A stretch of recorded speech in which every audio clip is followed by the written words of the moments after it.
Achewillow. Chapter 3. The Steampunk Monstrosity. I don't think I've ever taken the time to explain how much I hate violence. It's not so much that I'm afraid of committing violence, I just don't think I'm any good at it. Like math, if I'm not immediately talented, I want nothing to do with it. Although the drive from Montreal wasn't exactly quaint and comfortable, it had gone down without significant incident. When I picked up the fillet knife from my kitchen last night, I thought of it more as a deterrent. If my driver became a little too frisky or threatening, I could have pulled the knife out and threatened to separate him from his skin. Hopefully, that'd be enough for him to abandon me by the side of the road. Better than having my body dumped in some forgotten ditch somewhere, right? The moment I set foot safely out of the truck, I assumed any chance of this being a problem was gone. I wave my weapon in front of me with what I feel are deft movements full of threat and menace. I know how to debone a fish in less than a minute, and my comfort with the knife shows in my actions. At least, I hope it does. Otherwise, I look like a fool waving her arms around, more likely to cause injury to myself than others. Gulliver has both hands up, palms out. I should recognize that as the peace offering it clearly is, but in my panic, I fail to see the obvious. I was probably a second or two from taking a serious stab at Gulliver when Helen Edna, Notary Public, and Voice of Reason intervened. Would either of you care to explain what it is I'm seeing right now? Her voice had the calm power of bureaucracy, as if witnessing clients engaged in paranoid knife fights were a daily occurrence in her line of business. It's enough to snap me back to reality. I'm not sure I want to admit that I'm being unreasonable, knife-waving and all, but having her here as witness does de-escalate my reaction enough to lower the blade. I'm sorry, I mutter, looking for a logical explanation for my behavior. There's a tense moment, and I expect Helen to interrupt it with some matter-of-fact statement in her patented, passionless monotone. Instead, it's Gulliver's deep-throated laughter that echoes through the Achewillow, rattling the dust-coated glasses. "It's my fault," he says, wiping a tear from his eye. "I talked Miriam's ear off about serial killers and murderers on the way from Montreal, then made a crack about the bodies being found, and well..." He smiles, his perfect white smile, a pearly apology. "Ah," says Helen with some measure of satisfaction. "You know each other from earlier. Fine." My imagination got away with me. It's not clear whether I mean that or not. Gulliver towers above me and kept blocking my way out. I had every reason to feel threatened. Enough to pull a knife on the guy? That's more of a gray area. Here you go. Helen hands Gulliver a piece of paper, already dismissing the incident. In case you need it translated, this gives me the power to refuse any further deliveries or any sort of interaction with the property in the advent of Doris Dufour's passing. Gulliver takes the document and starts to read it. Index finger and thumb play around with the shape of his chin as he ponders it. He seems so adamant to be able to do these deliveries for my dead great-grandaunt, looking over the piece of paper like a sommelier perusing a wine list. I almost expect him to pull out a pair of glasses and set them on the bridge of his nose so he can really get into the fine print. "This only counts until the property is passed on through the will," he says, handing over the document. "And as far as I can tell, the inheritor is right here." A jerk of his head in my direction is all that's needed to get me to shudder. The ghosts of my paranoia won't let me relax, even with Helen there and in broad daylight. So she had indeed gone to get some missing documents, and apart from that brief moment when I brandished a knife at him, Gulliver hasn't done anything particularly hostile, has he? And now he's all smiles again, nudging his chin in my direction to make me his accomplice against Helen Edna and her rules. Not if she doesn't accept the inheritance, Helen states, the very voice of the letter of the law. Then I do. Where do I sign? The decision is quick, unreasoned, but so satisfying. Like a loaded bagel after an empty night, the decision feeds a hunger I hadn't realized was there. The plan is still to sell the place. I may be charmed by the Achewillow, but there's no way I'm moving from Montreal to this forgotten speck on the map. Everything and everyone here is weird. Small town weird. The weirdest weird of all. Besides, this is a stepping stone to my dreams, not the headstone marking where I bury them. "Are you certain, Ms. Dufour?" Helen Edna asks. "I'm not sure this place really suits you, and I doubt you're what Doris had in mind as a successor." Her tone is flat and emotionless, like most of what she says, but the barbs are no less sharp. I think the preferred candidate to fill Doris's shoes have long signed away their right to the place. "Positive," I answer, as defiantly as possible. With a sigh and a shrug, Helen Edna, notary public, takes out a handful of documents, an elegant black fountain pen, and begins the long and annoying process of having me sign and initial all the papers. All the while, Gulliver keeps bringing in boxes, but by the time he's done, setting down a hefty bag of oats on the counter, we were barely halfway through everything Helen had to throw at me. Eventually, Gulliver finishes unloading his truck and leaves. I'm so preoccupied that I barely flinch when he pats my shoulder on the way out. By the time I put my last initial down, I can barely feel my wrist anymore. Helen Edna looks satisfied as she puts the papers away, tucked safely in her leather attaché. Fishing around in her pockets for a moment, she pulls out an ornate ring of keys. As she flips through them, each key catches the sun in turn, creating a cascading twinkle that looks almost magical, like sunset reflected over the waves on a Caribbean evening. The round one is for the apartment upstairs. None of the utilities have been turned off, though you might want to find the water main to make sure it's still open. I still need to completely validate your identity and all that, but for the time being, technically, the place is yours. Mine. Helen Edna makes her way out, swinging the door open and setting the welcome chimes ringing. I hadn't noticed them before, probably because the door was propped open for Gulliver to bring in his delivery, but it seems fitting that the Achewillow waited until it was back in Dufour hands to speak its own voice.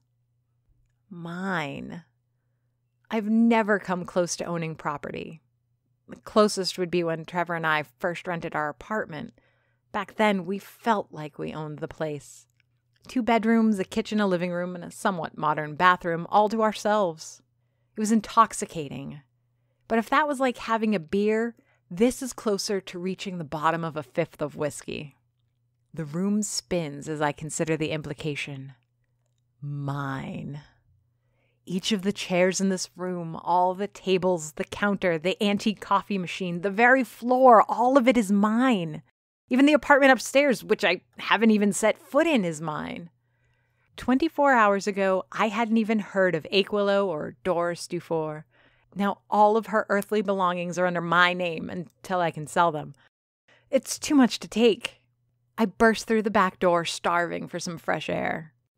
All I'm greeted with is the stench of 2 dumpsters, ripe from bellies full of garbage and a day in the hot sun. In daylight, the garbage bins are probably a bright green, but as the afternoon stretches on and they're swallowed by shadows, the hue turns to that of pine needles. They sit in the open alleyway between the Achewillow Cafe and a municipal park on the U.S. side of town. I can see someone shuffling between the trees, thin and lanky. In Montreal, I never would have thought to interact with them, but in sleepy little Achewillow? I don't actually wave at them, but the idea does cross my mind. Focus slowly returns, despite the stench of rotting trash. The world stops dancing around my head, and leaning on the doorframe of the back door, I start to listen to the sounds of the village again. A rare car engine mumbles from the other side of the building, and my breathing comes in heavy and tired. Otherwise, there's an annoying silence to the village.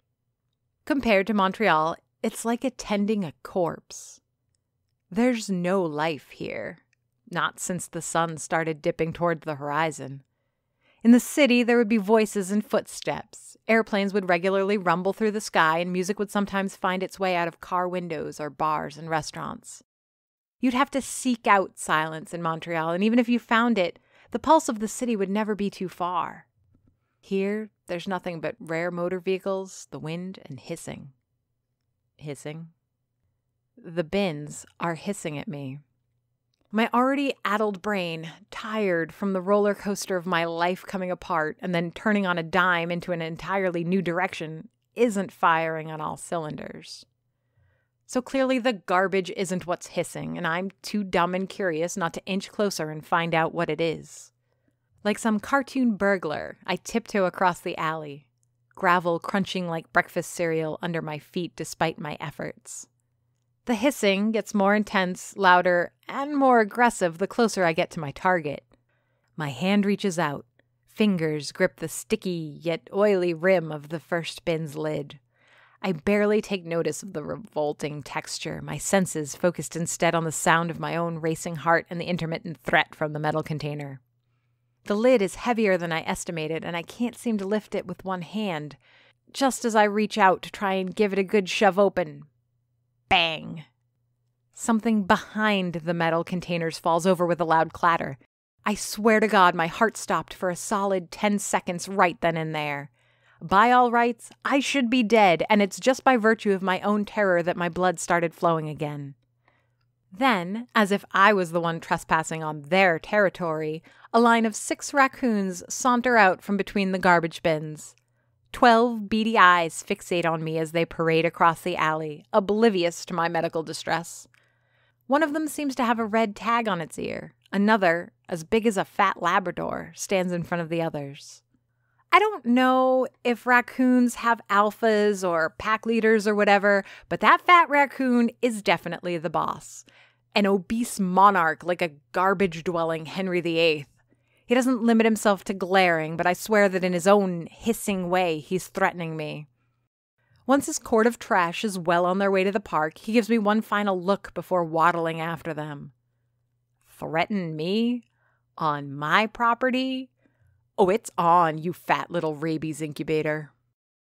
The water main was indeed closed, but it doesn't take much to get it open again. It's not the need for a clean shower or to tidy up the place that motivates me to find it. Rather, an imposing and antique-looking coffee machine begs to be put to use. After all, I've been up since the crack of dawn after a fitful night and then a terrible day. I'm entitled to my addiction of choice. Bubbling, gurgling, and hissing, the machine delivers on the promise of a steaming hot cup of coffee. Either the need and anticipation heightens the flavor, or this is the best mug of joe I've ever put to my lips. The very last of the sun's light dips below the modest skyline of Achewillow, forcing me to switch the lights on in the cafe. The wood furniture and accents take on a rich, cozy glow under the incandescent bulbs, painting the dining room in European hues. It is a welcoming place, and I allow a hint of kinship to weave itself into my heart as I think about who Doris might have been.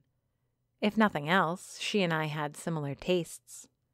I start to notice that the walls of the cafe haven't managed to keep the strange of the town from seeping in. One of the tables is set on the National Divide and is bisected with faded red and blue lines. There's a frame with a painting of a white cloud that looks just like the one that was hovering over town earlier in the day. A row of wooden spoons with brass plates under each are hung on the wall behind the cash register. Each is used and weathered, burnt at the tip and worn at the handle. They remind me of magic wands, crafted to match the personality of its owner. The more I sip my cooling cup, the darker the streets of Achewillow get, and the more the cafe looks like something out of the Shire, or transplanted from Scotland, or a version of New England that hasn't existed for 100 years. I close my eyes to soak in the calm and silence. My problems are far from gone, but they sure do feel far away for now. Of course, it couldn't last. No sooner do I find my peace that it's once again shattered, this time by the sound of chimes and the squealing of door hinges. I'm sorry, we're closed. I don't even bother opening my eyes, expecting a shy apology or perhaps an outraged grumbling, followed by a quick exit. Instead, I hear a stool moving across ceramic tiles and the settling of wood under a new weight. I open my eyes only to be greeted by the most unwelcome sight. A customer. "I'll just have my usual," a strange, short woman says. She doesn't explain what her usual is, nor even bother to make eye contact, preferring to dig through her purse and retrieve a tube of moisturizer instead. "I'm sorry," I repeat, "but we're closed." Intense soil-brown eyes lock into mine. The calm vanishes from the woman's round features, and instead a creeping impatience takes root. Without looking, she squirts a teaspoon of bone-white cream into her palm and starts rubbing it into her dark copper skin. "Darling," she says, a warning in her voice, "you'd do best to remember everyone's usual around here. There's a ritual to it, and believe me, you do not want to mess with a ritual. I'm not planning on staying long enough for that to matter. Not to mention, we are closed. For me, that would just be a coffee with cream and 2 sugars and an almond biscotti on the side, though I suppose I can do without the biscotti for tonight." She looks around as if discovering that the coffee shop is in disarray for the first time since coming in. "I don't have any cream or sugar, and I certainly don't have any biscotti." "Ma'am, we're closed. I'm sorry for the inconvenience." She frowns and lifts her chin. Shoulder-length hair bounces as she straightens her back with indignation. "Don't you ma'am me, girl. I'm Olivia Figg, and you either call me Olivia or not at all." Who is this? Some local celebrity? I manage to keep the thought off my lips and watch as Olivia Figg puts her tube of moisturizer away. Her indignation melts like marshmallow on hot mocha, and by the time the clasp clicks shut, my unwanted guest is all smiles and local flavor again. I relent. "Is black coffee okay? I can probably crack open a bag of sugar from the kitchen if you really need it. I don't even know what to charge this woman for black coffee, or how to work this register. It's a dinosaur made with tin and bakelite.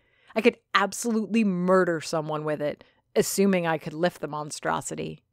Where are the cups? How do I clean up after she's done? Why does she insist?" "Black is fine," she says, setting her massive purse on the counter. "It'll be a minute, though. I've just barely figured this machine out." I scrounge up another cup, pull up my sleeves, and say a prayer to whatever god has purview over ancient steampunk coffee machines. I try the same combination of dials and buttons that gave me my cup of coffee, and am met with nothing but a hiss from the monster. The damn thing looks like it's straight out of a Frankenstein movie. All dials and pipes and brass, it defies comprehension. We have a huge 3-spout coffee machine at work. It's a beast, and it took me about 5 full shifts before I got the hang of it. But even it has nothing on this antique.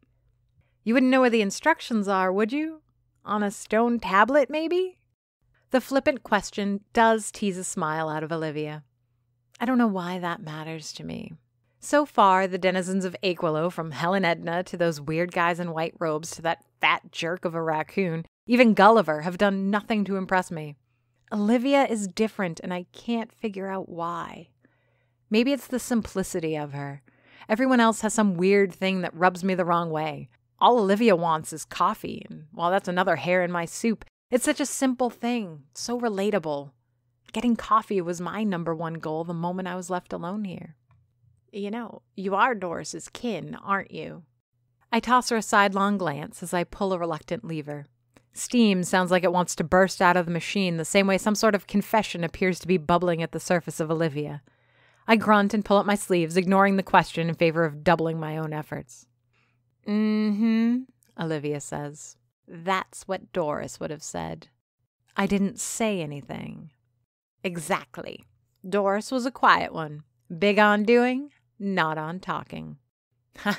Then I am definitely not that closely related. After all, it's my big stupid mouth that got me kicked out of cooking school. And not being as calm and collected as Cindy certainly didn't help me keep Trevor. Hell, I wouldn't be surprised if they cut my hours at the coffee shop because I mouthed off to a client. The quiet one isn't a title I think anyone would bestow upon me except in the most sarcastic way. A simple change in inflection on Olivia's part changes the whole meaning behind her wordless mumble. From knowing acknowledgement to knowing doubt. The common thread is knowing, which Olivia seems to be an expert at. I manage to get the ancient contraption to make coffee again. I salvage 2 mismatched cups from a drawer in the kitchen and fill one with some raw sugar. It's the most ad hoc coffee run in the world, and I feel stupid watching Olivia slide a toonie in my direction as payment. I can't. Sure you can, she says, indignant that I would refuse payment.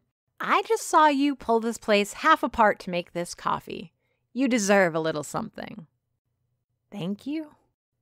We both sip our coffee and both make an effort not to show our disappointment. It's not terrible coffee, but I'm an experienced barista, and if this monstrous device can't even make a decent cup, what good is it?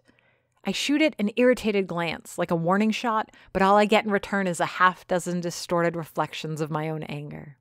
This means war, you piece of garbage. How long do you think you'll stick around? Olivia grimaces as she asks the question, reeling from the bitter drink. I'm not sure. Not long, I suppose, until the notary has validated all the paperwork and I can put this place on the market. Wouldn't be looking to own a coffee shop, would you? Take the Achewillow for money? I'm not that big of a fool. And you're not going to get anyone from here to take it off your hands either. Just Doris's dying wish that it stay in the family, and people in this town know better than to go against Doris's wishes. Doris is dead and buried, I think. Her wishes don't matter so much right now. I don't tell Olivia any of this, nodding instead. Maybe I'll find someone from out of town then. I'm more than willing to sell the place below market value. Besides, it's a charming little cafe. I'm sure someone will fall in love with it very quickly. Olivia sips her coffee, neglecting to grimace at the terrible aftertaste. Girl, I don't mean to be telling you how to live your life, but if you ain't gonna run the Achewillow, please be a dear and pass it along to whoever's next in line. The place deserves to stay in the family. That sounds precisely like you're telling me how to live my life. Against my better judgment, I finish my cup of coffee in 2 large gulps. The bitter liquid burns my tongue and throat, but leaves enough taste buds alive that I might suffer the flavor. I hope that Olivia gets the message, that our conversation and her welcome are at an end. It's a fool's hope. Well, maybe I think you need all the help you can get. Pardon? I slam my cup on the counter. I'm doing fine, thank you very much, and I don't need any advice from a stranger living in some backwards podunk town. She frowns.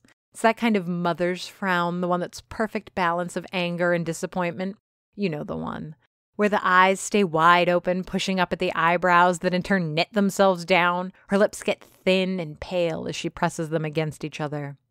I think once you've stayed here long enough, you'll come to find that Achewillow is anything but backwards and certainly not a podunk town. I'll have to live with the mystery because I don't plan on staying. Your loss, she says, pushing her half-full cup in my direction. I almost expect her to ask for her $2 back.